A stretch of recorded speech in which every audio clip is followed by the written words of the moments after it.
Primer programa de Charlas con Aroma a Café, un programa en el que hablaremos de un tema muy relevante, la prevención en el maltrato a la niñez, con profesionales del Centro Médico Rawson. Por ello quiero agradecer a la doctora Cecilia López y a los profesionales que me acompañarán en Charlas con Aroma a Café, licenciado en Psicología Prelato Pablo, licenciado en Psicología Gabriel Raimundo y a la licenciada en Puericultura Analía del Mármol. También a FM Swing Campana y a Plaza Hotel, que me ha brindado este espacio para realizar este programa de Charlas con Aroma a Café. Cuando hablamos de puericultura, hablamos de cuidados y crianzas de los niños durante los primeros años de vida para que tengan un desarrollo sano. Así que comenzamos con este programa de Charlas con Aroma a Café. Comenzamos con esta charla con Aroma a Café, acá con profesionales de Campana, que vamos a hablar hoy de un tema muy importante porque el día 25 de abril es el Día Internacional para la lucha contra el maltrato infantil. Entonces, bueno, hemos invitado a ellos y también a otros profesionales que no pudieron estar presentes. Así que bueno, les quiero agradecer al licenciado Pablo Prelato, que está presente, al licenciado Raimundo Gabriel y a Analía del Mármol, que también está presente, y ella es, no sé si me va a salir la palabra, pero es puericultura. Puericultora. Así que bueno, vamos a hablar un poquito del maltrato en la niñez, las causas, las consecuencias, vamos a hablar un poquito de bullying, ¿sí? Vamos a hablar un poquito también de, ¿por qué no?, de suicidio y todos esos problemas sociales que hoy tenemos, ¿no?, acá en Campana, y de cuidados también, ¿no? No solamente de prevención, sino de los cuidados que debemos tener los adultos como responsables y comprometidos en nuestros niños. Así que yo le diría a Analía que ella es como que comenzamos, ¿no?, a trabajar desde el momento de la gestación en los cuidados de ese niño, de esa niña, ¿no?, que va a llegar a este mundo y cómo lo debemos cuidar, cómo debemos tratar a esa mamá primero, ¿no?, cuando va Fundamentalmente. a hacerse el control. A la mamá y a su bebé, ambos, que son uno solo. Y van a ser uno solo por largo tiempo.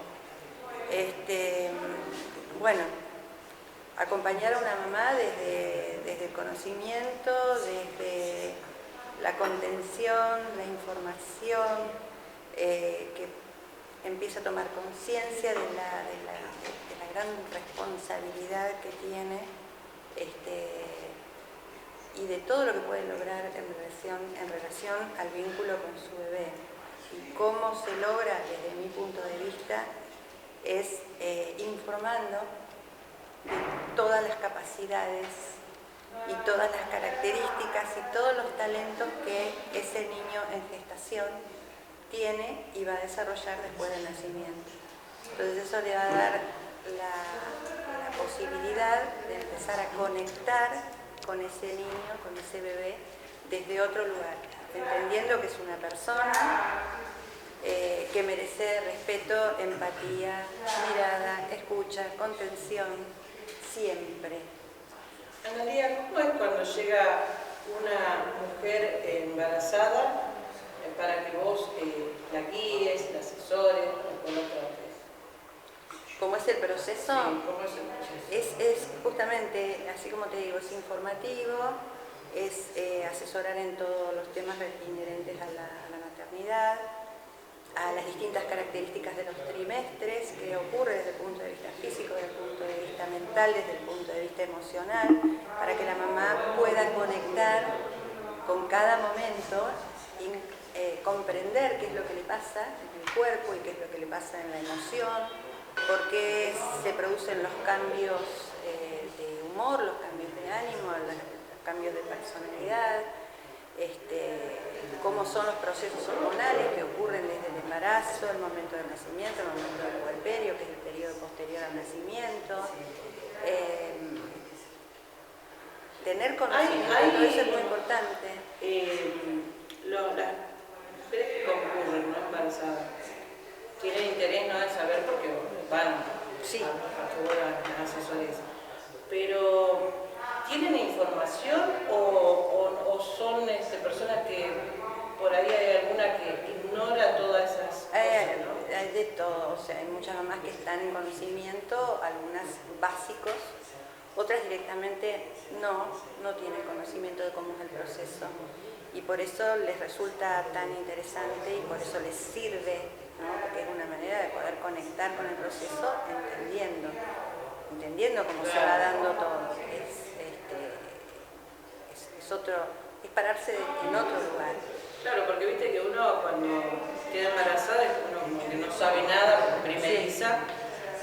A mí me pasó, ¿no? Y además es de pueblo. Yo me acuerdo que lo primero, yo siempre soy de libros, ¿no? De buscar los libros y de ver cómo van a ser esos 9 meses, cómo va a crecer ese niño, ¿no? Dentro de la panza. Pero bueno, hoy lo que yo veo también es que un montón de desinformación, también hay porque hay muchas embarazadas jóvenes, ¿no? Sí, bueno, embarazadas jóvenes hubo siempre, pero lo que hay ahora es Pero no menores de 15 ni menores de 10, ¿sí? Sí, realmente sí.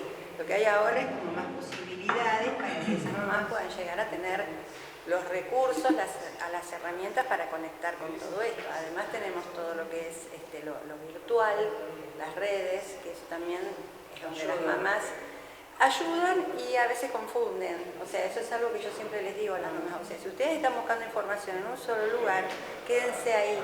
Traten de no abrir el abanico de tantas posibilidades que hay, porque a lo mejor distintas informaciones pueden generar, como ocurre con los distintos comentarios de todas las personas que sabemos que intervienen y opinan con respecto al embarazo, con respecto a la crianza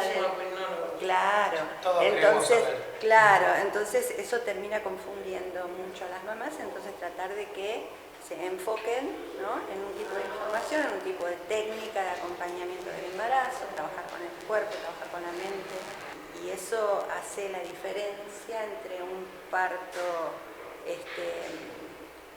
consciente, que genere disfrute verdaderamente, ¿no?, donde se pueda vivenciar desde otro lugar, sin angustia, con conocimiento, haciéndose cargo de la situación, siendo protagonistas, empoderándose, como yo les digo, empoderándose del proceso. Qué lindo el trabajo que haces. La verdad que es muy lindo, porque bueno, unas cosas que uno recuerda cuando fue a tener su primer hijo, ¿no?, que era totalmente ignoraba todo lo que podía pasar. Ese miedo, ¿no?, porque era miedo, no saber, más allá que uno tuvo, sí, con los tetras algunas charlas, pero llegó ese momento y vos te olvidás de todo, porque bueno. Lo que pasa es que la diferencia está en hacer el acompañamiento durante todos esos meses. No es lo mismo tener una charla que hacer un acompañamiento. Además, ese acompañamiento hace que la persona se sienta acompañada, contenida, sostenida, que tenga un espacio donde poder consultar, donde poder venir a decir cómo se siente, si tiene dudas. ¿Muchos adolescentes te consultan? Sí, en realidad de distintas edades. Mamás que tienen sus bebés ya después de los 40, que es el primer bebé, tan esperado, tan ansiado y que bueno, también es todo nuevo. Todo nuevo y con más también, con más miedo. Claro, también. y porque a esa edad uno es como más responsable. Cuando uno es adolescente o joven es como más sí, a uno le pasa, ¿no? Cuando tuvo los hijos, sí. A mí me pasó con distintas edades, es totalmente distinto todo. Es distinto, es totalmente diferente cómo se vive. Y hoy con mi nieto, hasta si pasa por la punta de la mesa, le tapo la punta para protegerlo. Y bueno, y a Gabriel, no, a Pablo le vamos a preguntar. Pablo, ¿cómo va? Un placer. En cuanto psicólogo, ¿te visitan adolescentes embarazadas? Sí, también ha venido mucho, más que nada, más que el adolescente embarazado, es la situación de ese momento como previo de conocimiento, de duda. Ha pasado mucho de adolescentes que vienen y no entienden realmente lo que es la sexualidad y no saben hasta dónde sí, hasta dónde no. Estamos viendo mucha falta de la famosa charla. La famosa charla entre padre e hijo, entre madre e hija, y eso sí se ve mucho en lo que es el consultorio. ¿Y hay miedos en los adolescentes en esa etapa, digamos, de embarazo? Tenés las dos posturas. Por un lado tenés muchos con mucho temor, cuidado y que no saben cómo responder, y por el otro lado aquel que desinterés y bueno, que pase lo que tenga que pasar, ¿no? Pero también eso es lo que un poco hay que convocar, un poco más a mayor conciencia. Yo creo que eso está dificultado, el tema de la conciencia de cada paso que uno da en muchas cuestiones. Yo, está bien, insisto mucho desde mi práctica, ¿no? Pero creo que el problema fundamental ahí es una falta de diálogo y de comunicación que se ve cada vez más. Falta de comunicación en temas importantes, y bueno, ya que nos convoca un poco el tema de la violencia infantil, yo creo que mucho viene por ciertas invisibilizaciones que se generan y falta de ese diálogo interno para autorizar a un tema importante que sea trabajado y que sea escuchado el adolescente de una forma de contención empática, en la cual también les puedan dar un poco una guía de cómo proceder, sino que generalmente es hoy por hoy más una cultura de internet y de que aprendo desde lo que le pasó a otros o de lo que dice Google o YouTube, y eso es un tema importante que está afectando. Qué bárbaro, ¿no? ¿Cómo ha cambiado todo hoy, ¿no? El tema de internet y de googlear enseguida y de buscar es tremendo cuando está la familia, ¿no? También. Y a Raimundo también le voy a preguntar, muchas visitas de adolescentes en esta situación de embarazo.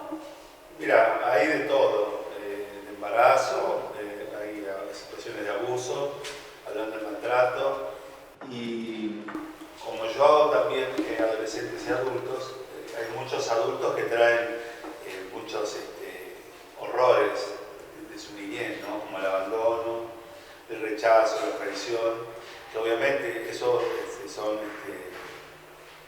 digamos, la precuela de todo lo que traen al consultorio, ¿no? O sea, situaciones ¿cómo te puedo decir? Esa gente que necesita controlar, esa gente que no se siente segura, esa gente que no puede pertenecer a grupos, esa gente que necesita aferrarse a situaciones emocionales como arte, música, como escapes, bueno, todos ese tipo de cosas, me olvido de algunas cosas más, pero básicamente es como la resultante de esto que habló Pablo. Esas serían las causas de ese maltrato a la niñez. Mira, hay de todo. Yo creo que también un poco algo que hablamos así fuera de cámara, la falta de cultura, algo que dijo Pablo, la falta de diálogo. Yo creo que hay mucha desconexión en todo eso, ¿no? Y a nosotros como psicólogos muchas veces se nos da la gran responsabilidad, porque tenemos que hacer de alguna forma, como diría Freud, somos como ciertos los padres, ocupamos ese lugar, ¿no? Como ese objeto de que nos vienen a consultar, y la verdad que es mucha responsabilidad y los casos son, sobre todo en muchos casos, muy fuertes, muy fuertes. Acá cuando yo llegué a Campana, lo que me llamó poderosamente la atención es el alto grado de suicidio en adolescentes, que yo creo que es el más alto de, no sé si de la provincia de Buenos Aires o del país. De hecho, yo he atendido muchos padres con esta problemática y algunos chicos que, bueno, que también no llegan a eso, pero bueno, son limítrofes, ¿no? Pero bueno, todo un poco siguiendo la línea de lo que dice ella, un poco lo que dice Pablo y un poco lo que estamos tratando ahora, ¿no? La verdad que, bueno, usted tocó el tema del suicidio y sí, nosotros en Campana venimos teniendo muchísimos casos, no solamente de suicidio, sino también de intentos, ¿no? Y también de las autolesiones, ¿no? El famoso Putin, que también ahí nos está diciendo, ¿no? Porque Yo tengo entendido, ¿no?, que el cutting es hasta los 15 años, ¿sí?, más o menos, eso es lo que... Y después ya pasa a intento de suicidio.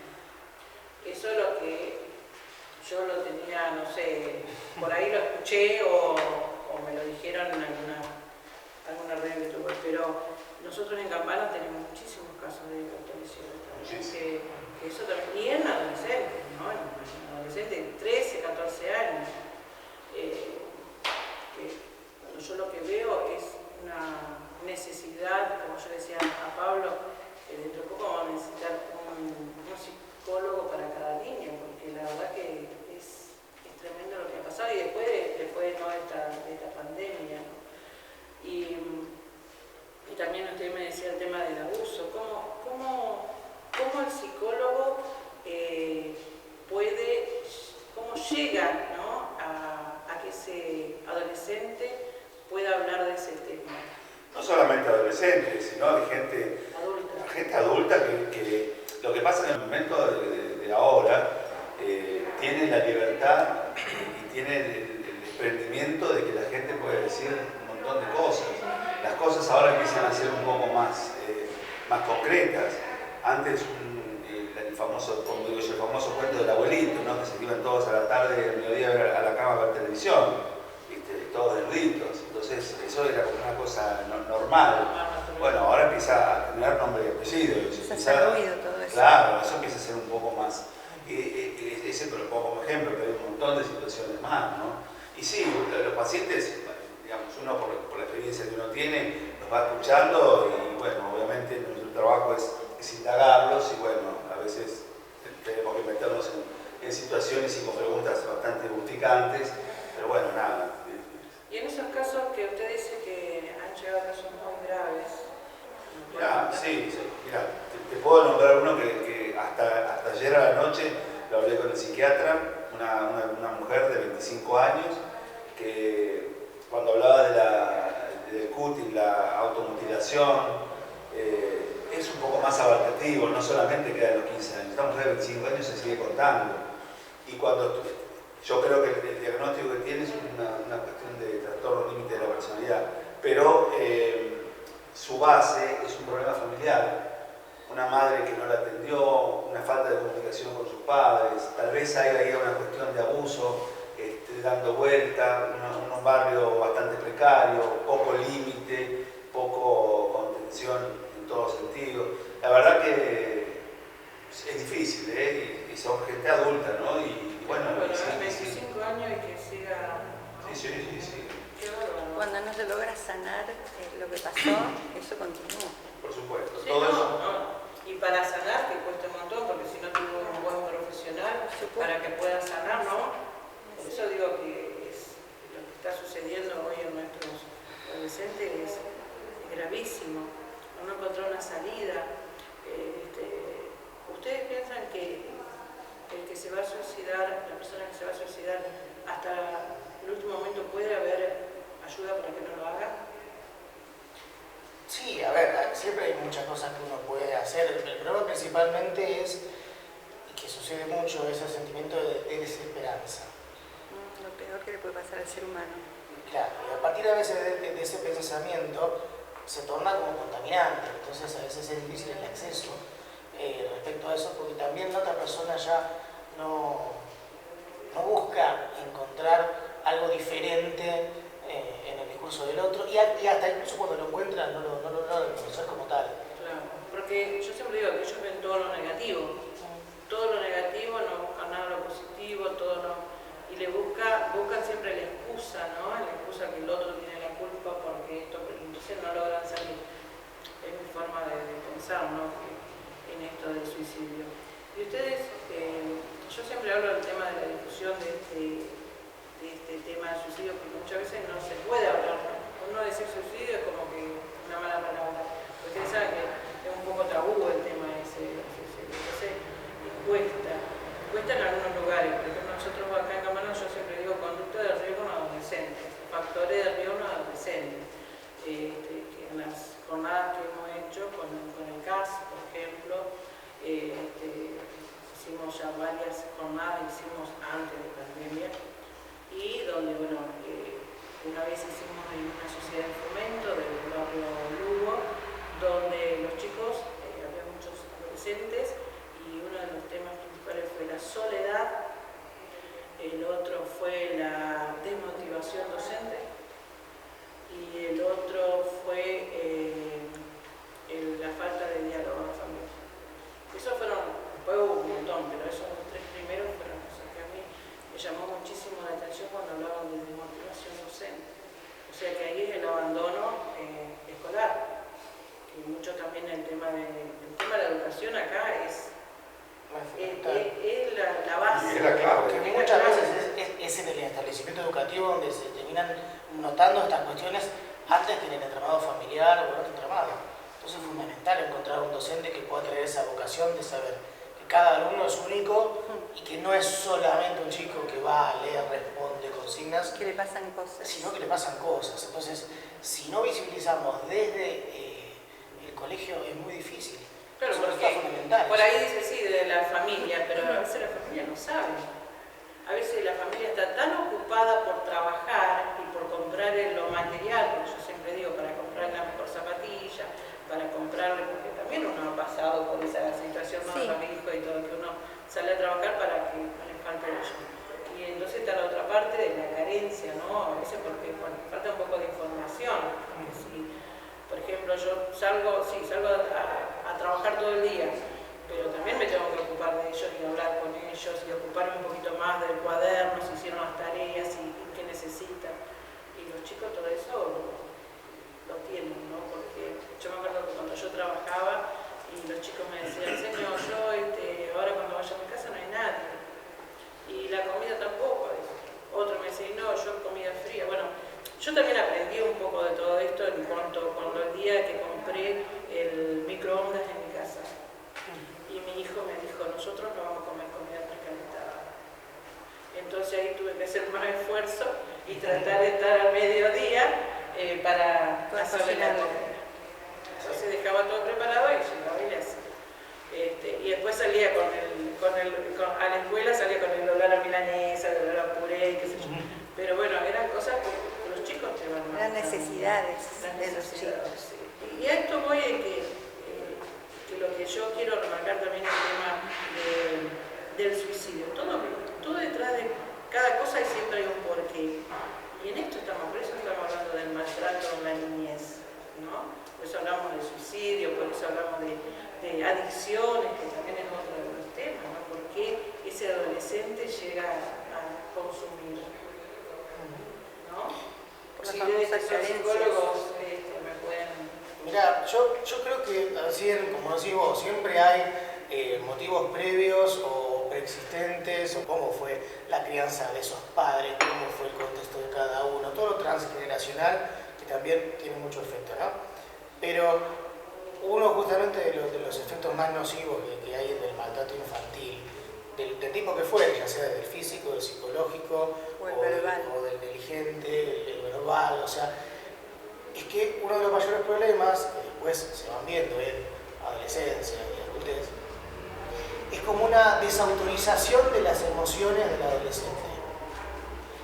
El adolescente empieza a sentir que está desautorizado de lo que respecta a sus propias emociones, ya sea porque tiene que responder a imaginarios sociales de cómo debería ser, el deber ser, ¿no? O si debo ser como mi padre, o si debo ser como el más piola del curso, o si debo ser de esto. Bueno, por varias de esas cuestiones el chico empieza a apartarse de la posibilidad, primero, de reconocer sus propias emociones cuando son de índole más angustiantes y problemáticas, y en un paso siguiente, el de poder expresarlas. Dice que puede ser libre de expresarle a su padre, a su madre, a quien fuere, qué es lo que le pasa internamente. Entonces, o por vergüenza, o por cuestiones de inferioridad, de sentimiento de inferioridad, eso empieza con un ostracismo que llega a un punto que después ese adolescente y ese adulto no desarrolló las herramientas de expresividad de la forma más sana y productiva y constructiva, sino que ahí aparece el cutting, ahí aparecen las reacciones disruptivas, ahí aparecen los problemas escolares, la deserción, el consumo, y sí, ¿por qué no? Puede luego desembocar en la ideación suicida. Perdón, No, pero no. creo que esto tiene que ver, digamos, es anterior, ¿no?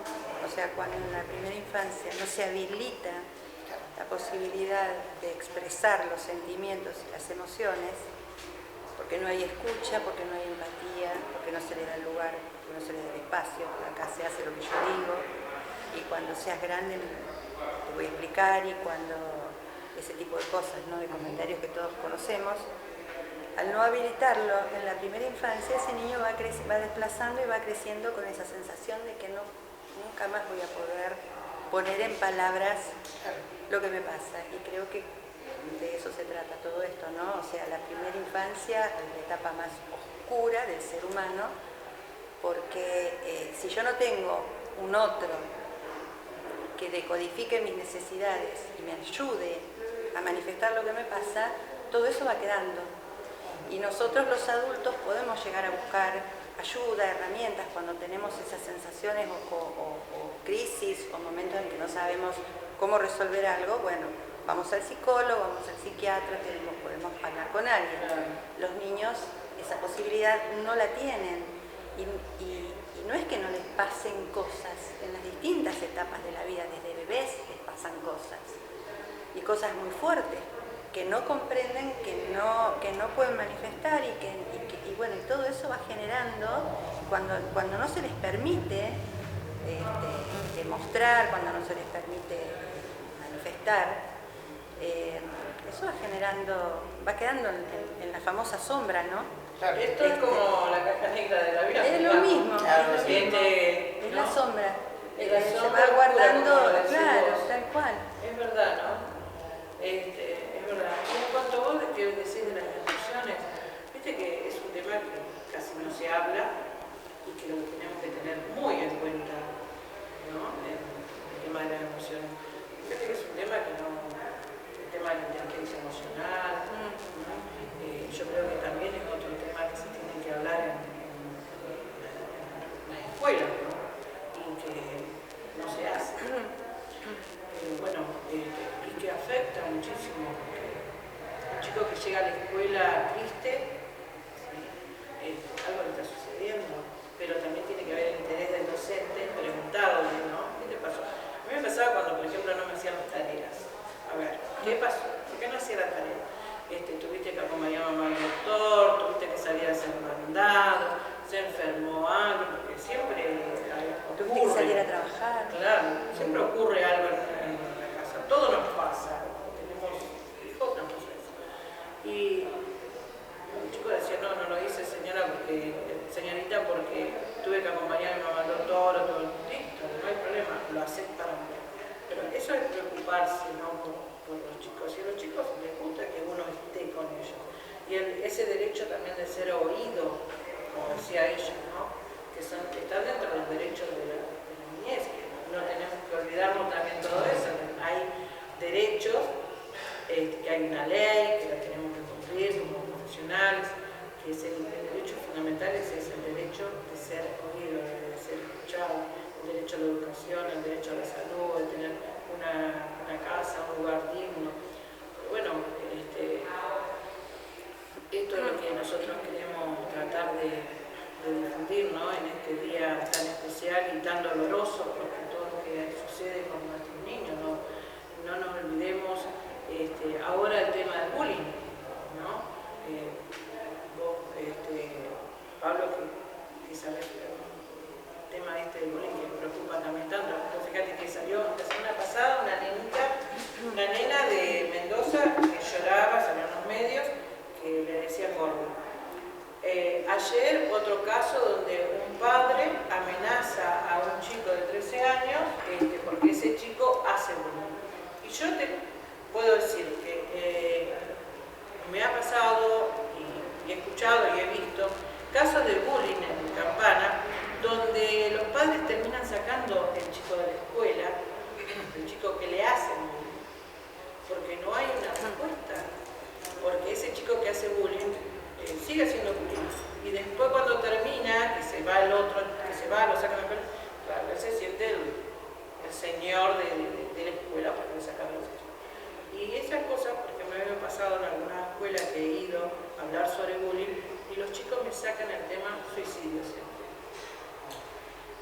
Porque bueno, será a través de los medios, que ellos también están un poco informados, ¿no? No, lo que pasa es que algo que dijo Pablo es la palabra desesperanzador. O sea, en el libro de las respuestas, el adolescente, el niño, empieza a buscar y cuando ve que en las primeras páginas no encuentra, va a la última. Da vuelta el libro y se fija cuál es la última respuesta. ¿Cómo que hay. termino con esto? Claro, y en la última hoja está la peor, la que no tenés que ver. Se supone que no tenés que llegar al final de eso. Pero bueno, creo que la palabra es desesperanzador. Y con respecto al caso de bullying que vos contaste, del señor lo conozco bien ese caso, porque es de zona sur y yo atiendo, es del colegio Eucalechea. Y yo tengo ahí unos pacientes que son ahí, y ese colegio, este paciente que es ya adulto, me contaba de que, bueno, algo que las autoridades muchas veces desentendían. Son cosas de chicos. Cosas de chicos. Ya va a pasar. Y sí. Que le pida perdón y ya está. Exactamente, así que, digamos, es tremendo, ¿no? Que, bueno, que a veces no se crea un poco, digamos, se minimiza un poco eso. Y bueno, lamentablemente, bueno, pasan estas cosas, que nos horrorizamos todos, pero que bueno, todos lo sabemos. Entonces, es como hablamos del abuso, son cosas que vienen de siempre. Lo que pasa es que ahora tiene un nombre y apellido, antes no, bueno, me molesta, el otro me tira el pelo, el otro me carga, ¿no? Sí, porque ni siquiera decíamos acoso. Por Ya eso. acoso era mala palabra. Me acoso, me dicen cosas, me hostigan para que haga tal otra, bueno, entonces... Pero también no miramos al chico que hace, ¿no? No, por supuesto. Ese también, tratar de ver cómo podemos solucionar ese tema, pero bueno, siempre se busca la más fácil. Y sacamos rápida. de la escuela y ese chico sigue después con otro, porque va a seguir después. Claro, yo creo que, mira, a veces pienso que es como un tema de la víctima y el victimario. ¿Viste? La persona que es víctima de alguien o de algo después termina siendo victimario. O sea que son las dos caras de la misma moneda. Exactamente. Entonces, una vez hablando, no solamente queda lastimado el que resulta herido, sino que lastima también. Por eso digo de que en esta moneda de la víctima y el victimario es todo lo mismo. Los dos salen lastimados. Los dos son víctimas. Los dos son víctimas. Porque sí. el niño o la persona que hace bullying o maltrato, y lo está haciendo porque en el fondo tiene un padecer. Tiene un dolor muy grande. Exactamente. Vas a Entonces, completar un vacío que tiene. Total. entonces es bastante más complejo. O sea, en principio sí, es verdad lo que vos decís, generalmente los padres retiran a su hijo para que no sufra más, pero bueno, el otro también queda, digamos, o sea, no se terminó de sacar todo. Se resolvió el problema, pero se dio una parte. Bueno, a mí también me pasó hace mucho, ¿no? Un chico que fue cambiado de escuela, pero en otra escuela como que molestaba, hacía bullying. Cuando lo cambian de escuela, lo tengo yo de alumno, resulta que el chico trabajaba, es un cambio terrible, que después cuando me pregunta otra cosa, re bien, de 10, todo bien. Dice, pero no puede ser, pero el chico hizo un cambio cuando cambió. El chico que hacía bullying, El chico Pero que lo hacía mejor bullying tiene cuando que lo ver con cambiaron. que en el nuevo establecimiento, en el nuevo lugar, encontró algo que le estaba faltando, un poco, aunque sea de Claro, contención, de un poco contención, de mirada, un protección. poco de escucha, y ahí fue donde realmente lo tomó e hizo ese cambio, ¿no? Porque a veces las necesidades emocionales son tan grandes y tan inconscientes, por eso las seguimos arrastrando a veces durante toda la vida, hasta que uno no lo trabaja y no busca en profundidad, con un buen trabajo de indagación personal, hasta poder encontrar cuál es la razón, a veces lo llevas durante toda la vida. ¿Ustedes tienen algún protocolo así en caso de algún caso, por ejemplo, que llega el caso de abuso y no ha sido denunciado? ¿Tienen algún protocolo ustedes o no solamente No, bueno, hay varios mecanismos de acción. Primero, a riesgo de ser reiterativo, pero lo principal siempre es poder visibilizar esta situación, tratar de ser un andamiaje, en cierta manera, en un discurso que está faltando ahí, y hacer que quien traiga ese malestar pueda sentirse habilitado a poder decir, uy, no, che, esto no está bien. Primero, principalmente es eso, porque el problema, con mucho lo que estamos hablando, que mucha naturalización también de lo que pasa. Entonces, en general, el problema, uno de los apoyos que tenemos que sortear es ese, está naturalizado, es algo... Pablo, ¿naturalizado en todas las familias? ¿En todas las familias, en todo tipo de familias? ¿O en solamente las más vulnerables? ¿O no? ¿Todo en general? ¿Sí? No, sí, no distingue de eso. Porque, a ver, en cada una de las familias va a haber algún argumento válido, muy probablemente, en algunos casos, en otros no, para que esa comunicación falte. Ya sea por dificultades de acceso, por falta de información, o por dificultades propias, o por exceso de trabajo, por falta de tiempo real con el chico. Entonces, generalmente lo primero que tenemos que hacer es eso. Después sí hay un montón de mecanismos para accionar una vez que uno empieza a registrar ese tipo de cuestiones, ¿no? Para eso tenemos los servicios locales, tenemos mucha gente que puede ir apoyando y eso está buenísimo. Pero creo que principalmente tenemos que poder darle un lugar de escucha a esa persona que viene con un padecer que o bien ellos lo han naturalizado o los demás lo han realizado, esa naturalización, y es el problema principal. Y después poder abrir canales, porque hay que abrir redes. No puede sino pasar, como muchas veces pasa, que el único lugar donde encuentra ese espacio es, por ejemplo, en la terapia, que tenía como un efecto isla, de cierta manera. Está bien, viene a tratarse, se siente escuchado, pero hay que hacer un trabajo de red de contención, porque si no... Totalmente de acuerdo. Bueno, pero a veces nos encontramos con que sí, decimos redes, trabajo en equipo, articulado, el otro es ahora integral, que no encontramos. Es difícil llevarlo a cabo, muy difícil llevarlo a cabo. Es muy complicado. Complicadísimo. Muy complicado. Sí. Realmente sí, lo que dice él es que muchas veces queda en el consultorio, depende muchas veces del grado de lesión que trae el paciente, que bueno, que muchas veces se logra pasar a otra instancia y bueno, a veces sale bien y a veces no sale tan bien. No hay ayudas de la otra parte.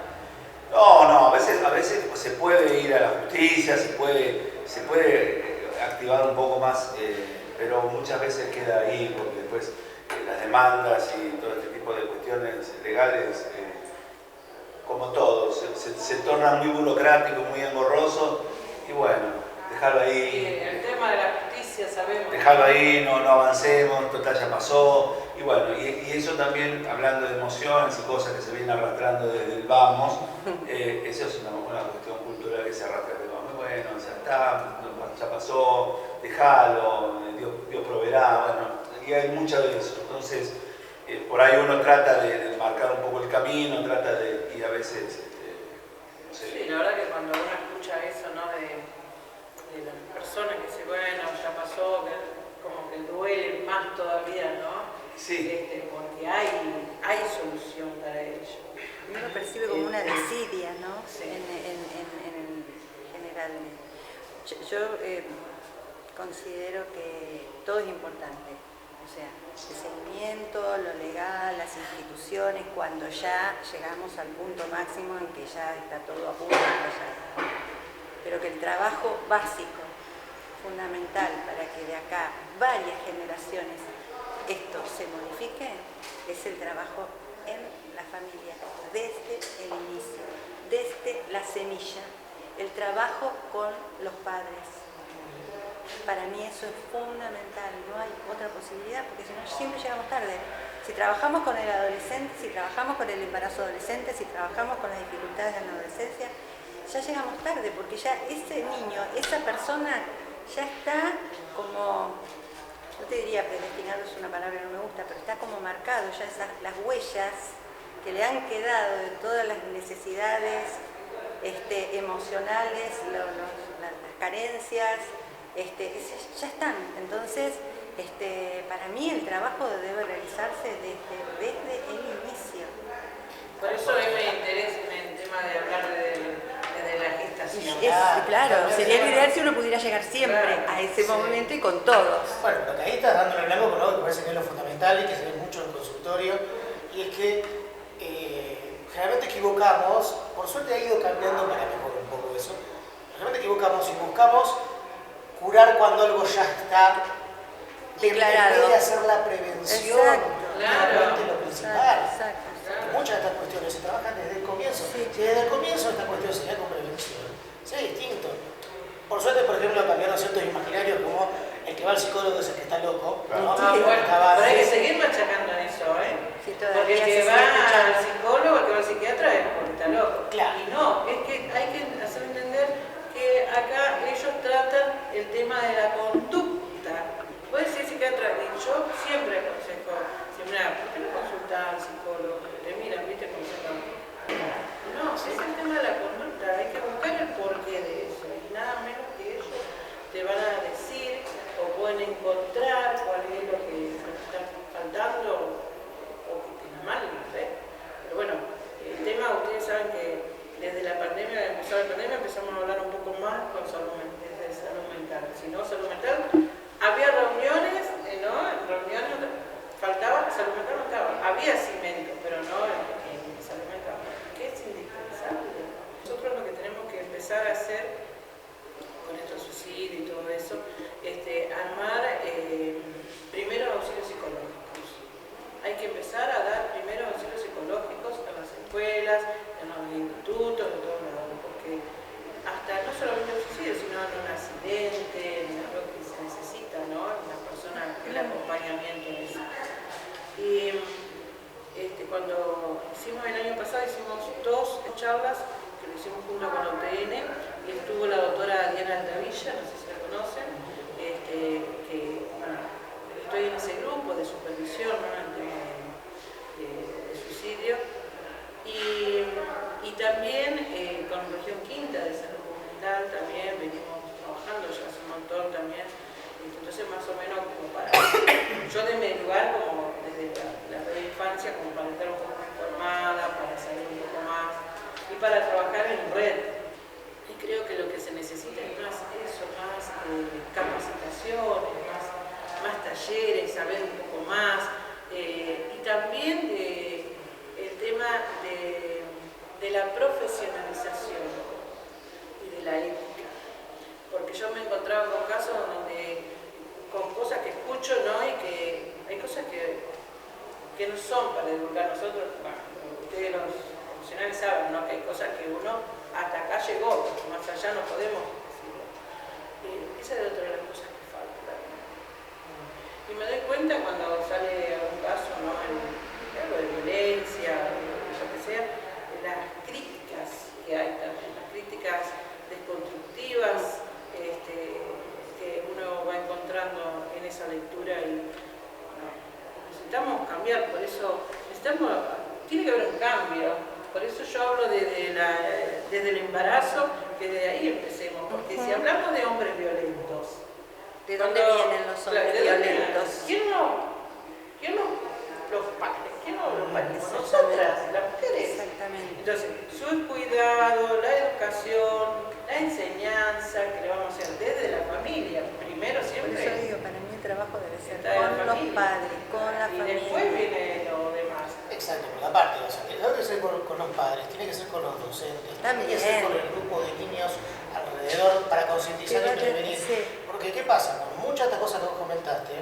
generalmente esa gente que es parte activa o pasiva de esas cuestiones que estamos comentando, en muy pocas oportunidades son las que vienen a buscar ayuda.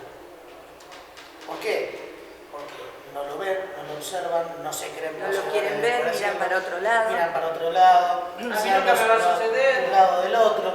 Claro, entonces, no, mismo cuando vos nombras mucho el tema del suicidio, el suicida no siempre busca esa ayuda, porque quizás no se cree con la posibilidad de obtenerla, de que alguien realmente lo vaya a escuchar, de que es importante lo que le pasa, y generalmente cuando cae en la cuenta de lo que pasa, ya está internalizado una versión tan negativa que es mucho más difícil de acceder. Entonces, o con el tema del bullying, por ejemplo, también muchas veces está naturalizado y también es difícil. Entonces, si no es trabajado desde la parte preventiva, esa información para que se sepa realmente hasta dónde sí, hasta dónde no, qué cosa está bien, qué cosa está mal, cómo intervenir, qué procesos se suceden dentro de eso. Si no se forma de esa manera, siempre vamos a estar tratando de tapar agujeros.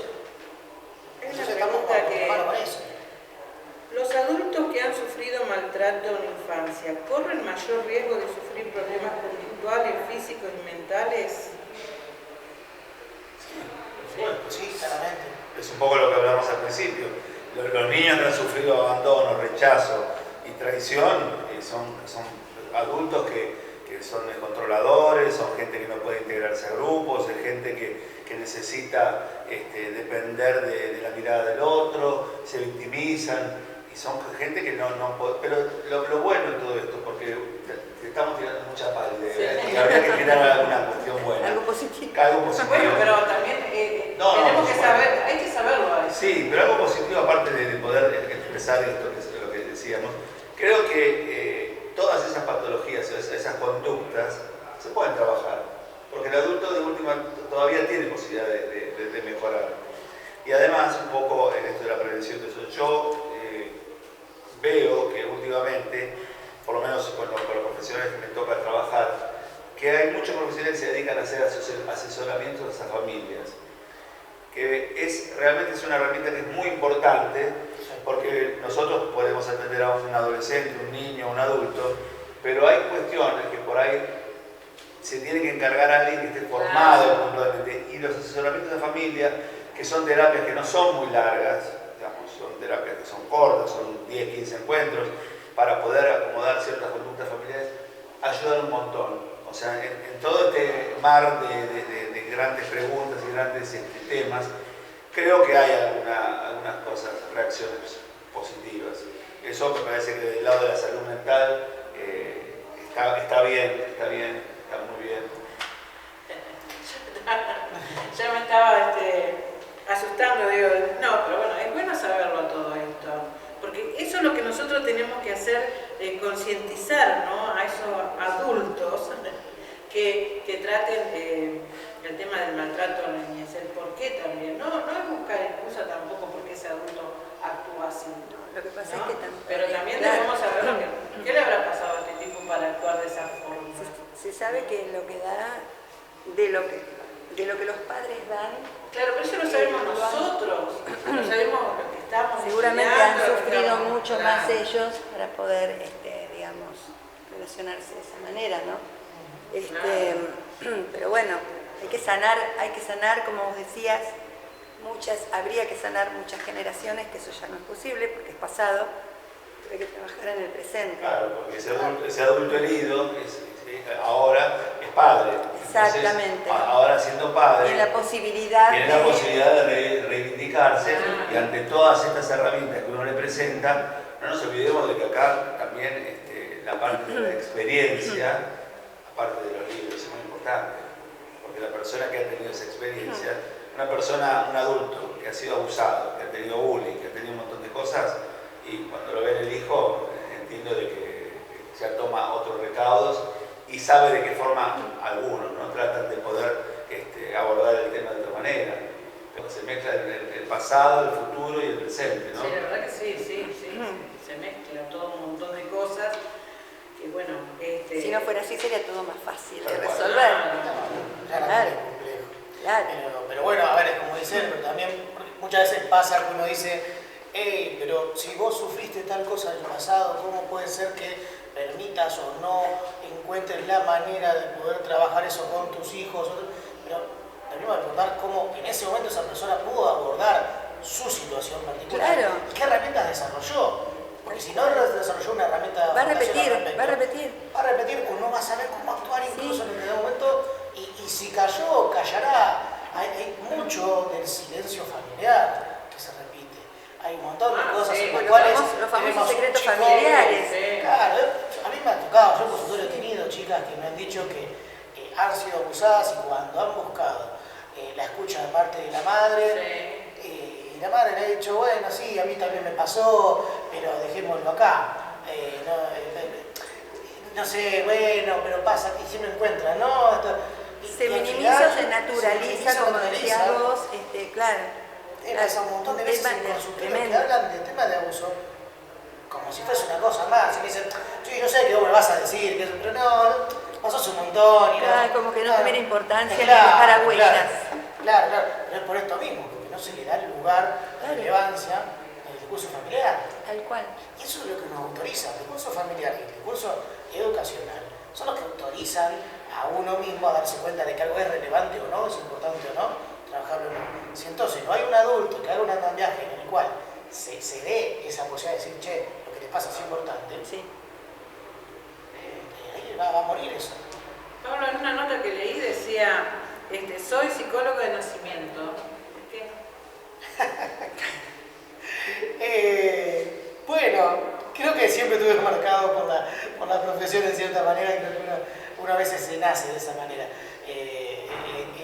En que siempre quise darle lugar a la escucha del otro, entonces bueno, fue un poquito algo que a mí siempre me marcó desde vamos. Y bueno, yo siempre hago este chiste, yo soy psicólogo gracias a que una docente me mandó al psicólogo. Así que yo siempre le voy a estar agradecido. Mirá, te marcó el camino. Me marcó el camino y a partir de ahí me enamoré de la profesión. Me mandó porque tenía muy buenas notas, pero era demasiado hincha en clase. Entonces pensaba que tenía alguna cuestión de más. No, era charlatán solamente. Era charlatán solamente, pero me encantó y a partir de ahí dije, uy, che, mirá qué importante. Primero, yo le agradezco, se hubiera puesto que le agradecía a la docente, claramente. Pero un chico enojado porque me mandaban a clase. Claro, por supuesto. Pero- En ese momento. Pero esa docente tuvo una escucha diferente. Esa docente dijo, che, pará, acá algo está mal. Tiene cosas para decir. Claro, él quiere decir algo. Claro, porque, claro. ¿por qué tiene este rendimiento de una manera y este de otro? Entonces, dijo, acá hay algo que pasa. Y eso está muy bien, eso debería pasar más seguido. Por más que en el momento no me gustó al principio, No, ¿no? no me se marca. Yo también, a mí no me gustaba lengua. Y bueno, después terminé haciendo curso de lengua. Bueno, Porque es un sí. desafío, no sé por qué, ¿viste? Pero bueno. Y después una frase que escuché acá de Raimundo, que decía, me gusta ayudar a la gente. Los psicólogos sí tienen la herramienta para identificar lo negativo. Y después otra frase que dice, ayuda a los demás a levantar su carga, pero no te sientas obligado a llevársela. La famosa distancia óptima, ¿no? Que leí por ahí. La verdad que me encantó cuando leí ya esa palabra, ayudar a los demás, ya ahí dije, no. Impactó. Me impactó porque, bueno, Me pongo en tu grupo. bueno, y Analia, yo una preguntita, ¿hay mucha negligencia en cuanto a el embarazo? Muchas mujeres. En cuanto a los cuidados, decís Sí. vos, a la atención propia, Sentimos que hay negligencia por ahí, no, porque bueno, lo preguntaste a vos, ¿no? Pero Claro, busca sentimos respuestas. que hay negligencia en los embarazos. No, me parece que una vez que toman, digamos, que sienten la conexión, ¿no? con el proceso, ahí es donde toman conciencia y empiezan a cuidarse, a buscar información, a querer hacer lo mejor posible, ¿no? Eso es lo que yo siento. Pasa que a veces hay distintas situaciones donde cuesta conectar con el proceso, con la idea, digamos, no todos los embarazos son deseados, esperados y color rosa como a veces se producen, y entonces cuesta más esa conexión y ese encuentro con esto, ¿no? Y bueno, hay distintas formas de enamorarse de un hijo. Uno se enamora en el embarazo, puede ser, otras se enamoran en el momento del nacimiento, cuando te lo entregan y lo ves, decís, no puedo creer que esta maravilla haya salido de mi cuerpo, que haya sido creado por mí. Y a veces ni siquiera en ese momento se produce el enamoramiento, y se produce luego en el intercambio con ese niño, ¿no? En lo que nos revuelve y que nosotros le damos. Y ahí es donde se produce ese gran enamoramiento. O sea, porque las situaciones son personales, son diferentes. Puede ser, como he leído por ahí, que un hijo no deseado traiga consecuencia en ese niño. Depende del grado de desconexión que tenga esa mamá con el embarazo, sí, obviamente. Ese niño es una persona, el bebé es una persona, como decía un autor. Y Porque no puede ser no deseado, ¿no? Pero no es deseado, pero sí luego es cuidado, porque llegar a terminar un embarazo, el cuidarlo, enseñarle, sí, pero siempre va a estamos seguir. hablando de lo que le pasa al niño antes de nacer. ¿A eso te referís? Cuando es no deseado, un embarazo que Por no es eso, deseado. si llega a ese niño esas emociones y esas sensaciones, y sí, claramente eso hay que trabajar tanto en que la mamá esté bien, esté contenida, esté feliz dentro de lo posible, y se pueda conectar. O sea, la conexión en el embarazo es fundamental para lo que viene después. Es un antes y un después. La conexión de la mamá y del papá con ese bebé que todavía no ha nacido. Es fundamental que se produzca antes. Y por eso hay tantas herramientas y tantas técnicas para conectarse con el bebé desde la panza, desde la musicoterapia, desde la autonomía, hay un montón de técnicas que hacen que eso se vaya generando antes. Es distinto, no es lo mismo. Bueno, algo más que quieran decir sobre cómo enfocar este tema, ¿no?, del maltrato en la niñez, algo que quieran decir ustedes, de reflexión a la comunidad. Yo creo que comparto un poco con lo que decía Ray. Me parece que es fundamental que esta cuestión de los espacios de orientación a padres, que no duden en consultar, que no duden en preguntar, que es preferible aburrir con las preguntas antes que anticipadamente dejar, bueno, no ves. O sea, no duden en hacer eso, porque yo creo que eso puede ayudar un montón a prevenir un montón de situaciones para ellos mismos y para sus hijos, y creo que es muy enriquecedor. Entonces yo creo que esto, de concientizar, de visibilizar, de poder expresar en cada uno de los órdenes de la vida, que estas cuestiones tienen que poder ser habladas, es la principal herramienta para ir en contra de lo que es todo lo que encierra la violencia infantil. Desde la negligencia, por la parte de no saber cómo, hasta la cuestión más directa, del indirecto al indirecto, porque no es solamente por acción, sino también por omisión. Y es muy importante. Y muchas veces el daño de la omisión termina siendo hasta peor en muchos casos. Entonces yo creo que estaría buenísimo esto si te preguntan, no duden, pregunten.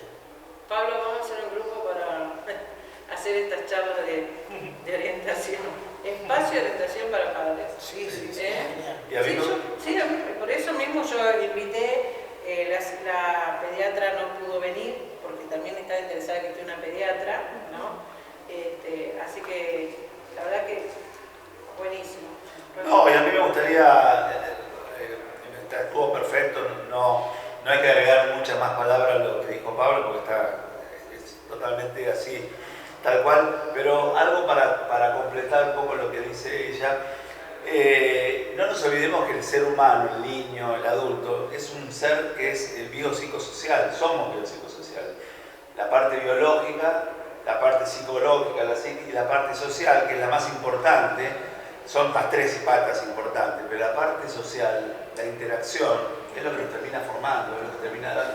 Porque vos podés tener a tu papá y tu mamá y no te cuidan, no te dan las herramientas, el sustento, pero tenés un contexto que te va ayudando, un colegio, amigos, familia, y eso es lo que te termina haciendo crecer. Entonces, es todo importante, lo hago un poco más acotado, pero en realidad el ser humano tiene eso, la parte psicológica, la parte psíquica, la parte física, que esté bien formado, que esté bien cuidado, y la parte social, que es un poco el desarrollo, que es de lo que hablaba nuestro querido Vygotsky, digamos, el tema de la parte de la interacción, que es lo que termina haciendo crecer al ser humano, la zona de desarrollo próximo.